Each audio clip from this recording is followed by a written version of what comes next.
आज हम देखेंगे प्रश्नावली 1 का 2।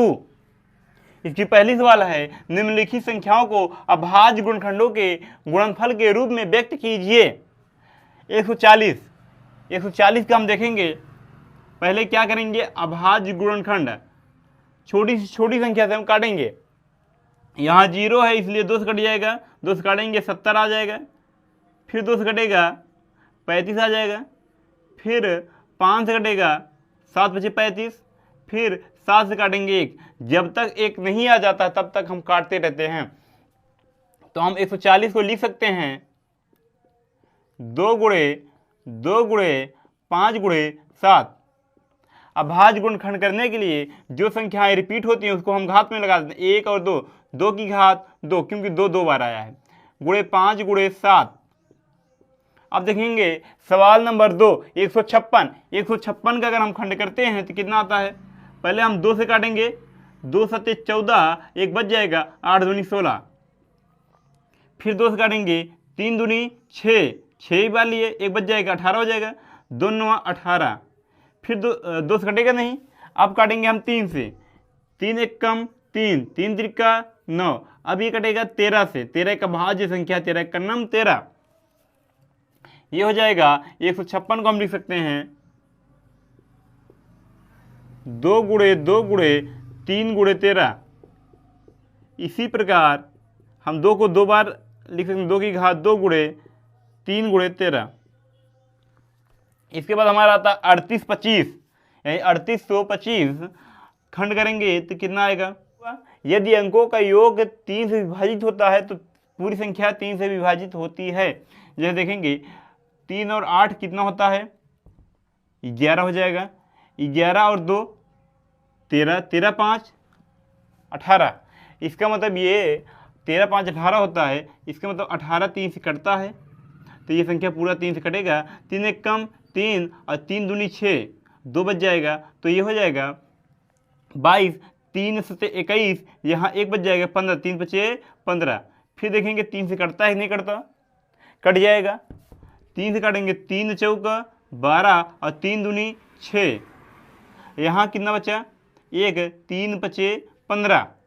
फिर देखेंगे 3 से कटेगा कि नहीं कटेगा।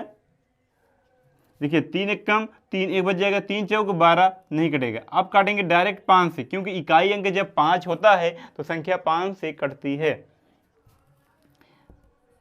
1 अंक तो कटेगा नहीं, 5 8 40, फिर 2 बचा, 5 5 25। फिर ध्यान देंगे, फिर 5 से काटेंगे, 5 1 का नम 5, फिर 3 बच जाएगा, 5 सत्ते 35। अब 17 का भाज्य संख्या है, 17 17 से ही कटेगा, ऐसे आ जाएगा। अब 38 को लिखेंगे, 3825 को क्या लिख सकते हैं, 3 गुणे 5 गुणे 5 गुणे 17। अब देखेंगे 3 2 बार आया, इसलिए 3 की घाते 2 और गुणे 5 2 बार आया, 5 की घाते 2 और गुणे 17, ये हुआ हमारा। अब हम देखेंगे 5005 का, तो 5 से काटेंगे, 5 1 का नम 5, 0 ऐसे उतर जाएगा, और 5 1 का नम 5। अब ये अभाज्य संख्या 5 के बाद 7 आता है, 7 से हम काट के चेक करेंगे। 7 1 कम 7, यहाँ 3 बच जाएगा, 7 चौका 28, यहाँ 2 बच जाएगा, 7 1 कम और 7 त्रिक 21। फिर किससे कटेगा ये चेक करना है हमें। 7 से काटेंगे, 7 से कटेगा नहीं, 8 से 9 से नहीं कटेगा, 11 से चेक करें अगर हम, 11 1 का नाम 11, यहाँ 3 बच जाएगा, 11 3 33। अब किससे कटेगा, 13 का भाज्य संख्या, 13 का नाम 13। इस प्रकार इसको हम लिख देंगे 5005 को 5 गुणे 7 गुणे 11 गुणे 13, 74 29 का हम खंड करेंगे। पहले इसे हम 3 से काटेंगे, 3 से नहीं कटेगा, 5 से 5 इकाई अंक नहीं है, 7 से नहीं कटेगा, 11 से नहीं कटेगा, डायरेक्टली हम इसको 17 से काटेंगे। जब 17 से काटेंगे, 17 चौका 68, कितना होता है, 17 चौका 68, बचेगा 6, ये बन जाएगा 62। 17 त्रिक 51, बच जाएगी 11, ये हो जाएगा 119। 17 सते 119। अब ये दोबारा 17 से नहीं कटेगा, अब कटेगा ये 19 से। 19 दूना 38 और यहाँ बच जाएगा 5, 19 त्रिक 57। अब ये आ गया 23, 23 से ही कटेगा, 1 आ जाएगा।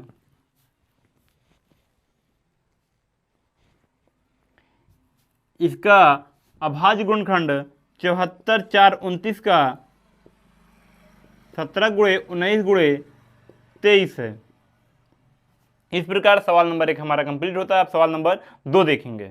सवाल नंबर 2 है, पूर्णांकों के निम्नलिखित युग्मों का एचसीएफ और एलसीएम ज्ञात कीजिए।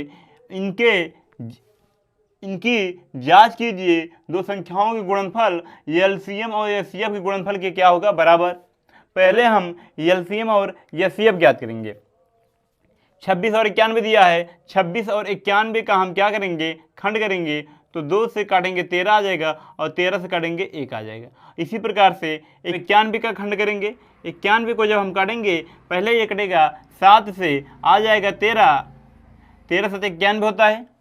फिर 13 से काटेंगे, 13 का नाम 13 लिखेंगे। यहाँ 26 बराबर 2 गुणे 13, क्योंकि 2 और 3 13 आया है। 91 को लिखेंगे 7 गुणे 13। अब यह सीएफ ज्ञात करेंगे। यह सीएफ ऐसी संख्या होता है जो दोनों दी गई संख्याओं में कॉमन हो। इसमें 2 ही संख्या दिया है, दोनों संख्या में 13 कॉमन है, इसलिए एचसीएफ क्या हो जाएगा, 13।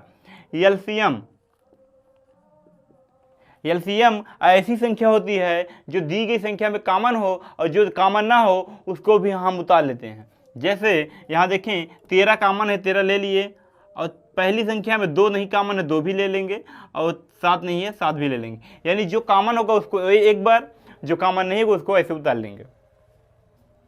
फिर से ध्यान देंगे, जो कॉमन होगा उसको एक बार लेंगे और जो कॉमन नहीं होगा उसको ऐसे उतार लेंगे। तो इसको गुणा करेंगे, ये आ जाएगा 13 दूनी 26 और 26 सत्ते 182 होता है। और जांच करना है जो संख्याओं का गुणनफल एलसीएफ और एलसीएम के बराबर होगा। संख्याओं का गुणनफल बराबर एचसीएफ गुणे एलसीएम। संख्याओं का संख्या दिया 26 गुणे 91 और बराबर एचसीएफ दिया है 13 और एलसीएम दिया है 182। इनका गुणा करेंगे तो आ जाएगा 26 गुणे 91 का करेंगे तो आ जाएगा 2366, और इधर भी 13 और 182 गुणा करेंगे 2366। इस प्रकार दोनों क्या हैं, सही हैं।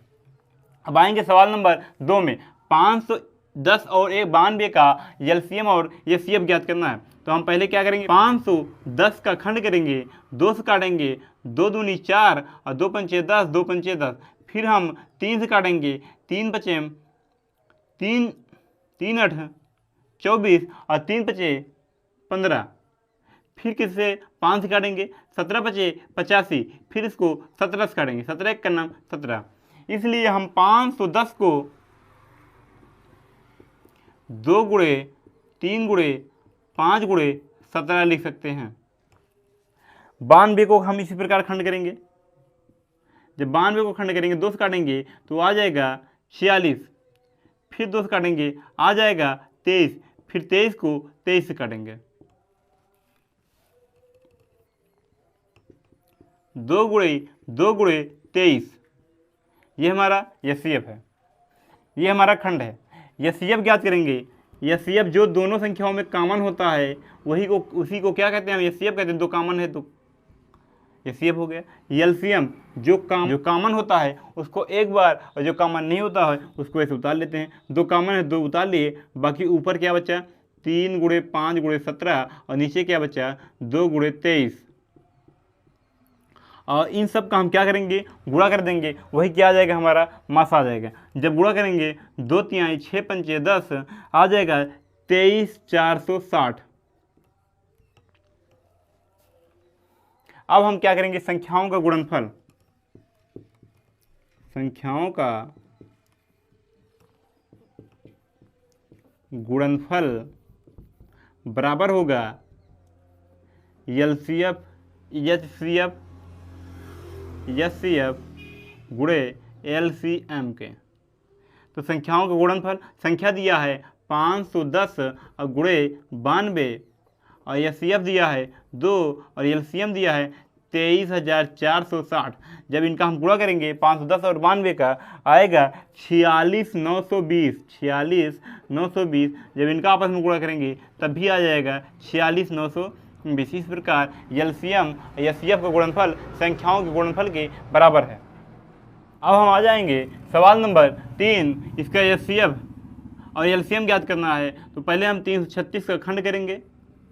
जब खंड करेंगे 2 से काटेंगे, 2 एक कम 2, 1 बच जाएगा, 2 छंग 12, 1 बच जाएगा, 2 8 16। फिर 2 से काटेंगे, 2 8 16, 2 चौका 8। फिर 2 से काटेंगे, 2 चौका 8, 2 दूनी 4। फिर 2 से काटेंगे, 21 दूना 42। फिर 3 से काटेंगे, 7 3 21। फिर 7 से काटेंगे। तो हम 336 को यहाँ लिख दे रहे हैं। 336 को 2 गुणे 2 गुणे 2 गुणे 2 गुणे 3 गुणे 7 लिख सकते हैं। इसके बाद 54 का हम भी खंड करेंगे। 54 का खंड करेंगे तो पहले 2 से काटेंगे, 27 आ जाएगा। फिर 3 से काटेंगे, 9 आएगा। फिर 3 से काटेंगे, 3 आएगा। फिर 3 से काटेंगे, 1 आ जाएगा। इस प्रकार हम 54 को लिख सकते हैं 2 गुणे 3 गुणे 3 गुणे 3। इसका एचसीएफ हो जाएगा, जो दोनों में कॉमन होगा। देखेंगे तो ये 1 2 बार कॉमन है, 1 3 बार कॉमन है, तो हो जाएगा 2 गुणे 3, 2 तिहाई 6 एचसीएफ हो जाएगा। एलसीएम देखेंगे तो जो मिलता रहता है उसको 1 बार, जो नहीं मिलता है जैसे इसमें 2 2 2 7 नहीं मिल रहा है, गुणे 2 गुणे 2 गुणे 2 गुणे 7। इसमें नहीं मिल रहा है 3 3 3 गुणे 3। इसका एलसीएफ आ जाएगा 30,024। इसके बाद क्या करना, संख्याओं का गुणनफल।